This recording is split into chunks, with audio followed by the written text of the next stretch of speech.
ایک نوجوان نے یہ کویسچن کیا کہ وہ کسی ہوٹل میں کام کرتے ہیں. جب یہ عید کے دن آتے ہیں تو ہمیں چھٹی ملنی چاہیے، لیکن ہوٹل مینیجر نے یہ آرڈر کیا کہ آپ کو آنا لازم ہے، اور اگر کوئی نہیں آئے گا تو اس کو سیلری بھی نہیں ملے گی اور نوکری سے خارج کر دیا جائے گا. تو کیا اب ہم پر عید کے دنوں میں کام کرنا واجب ہوگا یا نہیں؟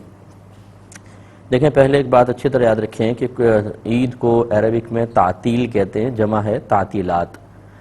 اور بعض تعطیلات ایسی ہوتی ہیں کہ جو مطلب رائج ہوتی ہیں ہمارے معاشرے میں، جیسے عید، بقرعید کی چھٹیاں، یا رمضان کی، جیسے ہمارے دارالعلوم ہیں تو 2 مہینے رمضان کی چھٹیاں ہوتی ہیں، شعبان رمضان.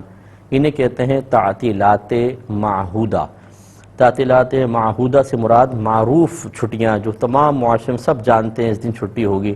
جیسے ہمارے ہاں 14 اگست کو چھٹی ہوتی ہے، یا مطلب 1 مئی کو غالباً مزدور ڈے ہوتا ہے، لیبر ڈے. کسی بھی ایسے جو مشہور اور معروف نوکری اس کو تعطیلات معہودہ کہتے ہیں. مسئلہ یہ ہوتا ہے کہ جب ہم یہ اجارہ کرتے ہیں، یعنی ایک اپنی سروس پرووائڈ کرتے ہیں اور اس کی سیلری لے رہے ہوتے ہیں، تو چاہے طے ہو یا نہ ہو، تعطیلات معہودہ خود بخود اجارے میں شریک ہوتی ہیں. یعنی کیا مطلب کہ ہم اس میں چھٹی بھی ملے گی اور ہم ان دنوں کی سیلری کے مستحق بھی ہوں گے، کیونکہ عرف یہاں پہ معروف ہے. تو اب یہ لیکن ایک بات یاد رکھیں کہ عرفاً یعنی ماحول کے اعتبار سے جو چیز ثابت ہوتی ہے، اس سے زیادہ وہ قوی چیز ہوتی ہے جو صراحتاً منہ سے کہہ دی جائے. تو خلاصہ کلام یہ ہے کہ اگر آپ سے کوئی پہلے طے نہ ہوتا تو پھر عید کی چھٹیاں بھی ہوتیں اور آپ کو پیسے بھی دیے جاتے، لیکن جب منہ سے کہہ دیا جاتا ہے اس کو کہتے ہیں صراحت. تو صراحت عرف پر غالب ہوتی ہے.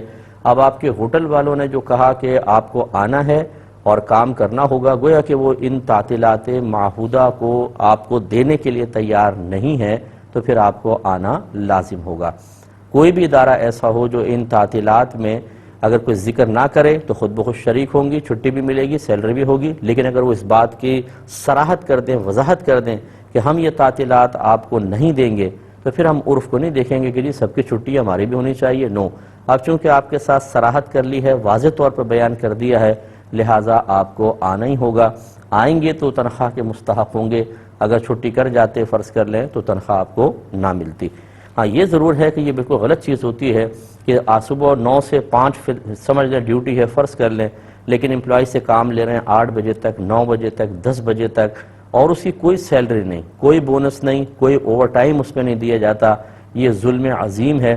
یہ کسی کی غربت سے، کسی کی مجبوری سے ناجائز فائدہ اٹھانا ہے.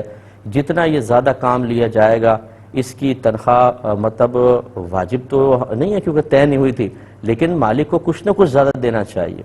وہ بیچارہ کام کر رہا ہے اور کام کی اجرت آپ بالکل نہیں دے رہے، اور جتنی اجرت طے کی ہے وقت کی اس سے زیادہ آپ کام لے رہے ہیں، تو یہ گناہ کی صورت ہوگی. تو یہاں پر شاید اس کا بدلہ ایسا کچھ پتہ نہیں چلے گا، لیکن میدان محشر میں یہ امپلائی کھڑا کیا جائے گا، سامنے مالک ہوگا. جتنا اس نے زیادہ ٹائم دیا اور اس کو سیلری نہ مل سکی، یہ حساب و کتاب ان کو دینا پڑے گا. اور وہ پیسے سے نہیں ہوگا، یقینی سی بات ہے کہ وہ نیکیوں کے ذریعے ہوگا. اس لیے کوئی بھی اگر ہمارے بھائی بہن ایسے سن رہے ہیں جن کے انڈر کچھ لوگ کام کرتے ہوں اور آپ ان سے زیادہ مطلب وقت لیتے ہوں زبردستی، یہ غلط ہوتا ہے. اللہ کی بارگاہ میں توبہ کریں اور حساب و کتاب کر لیں.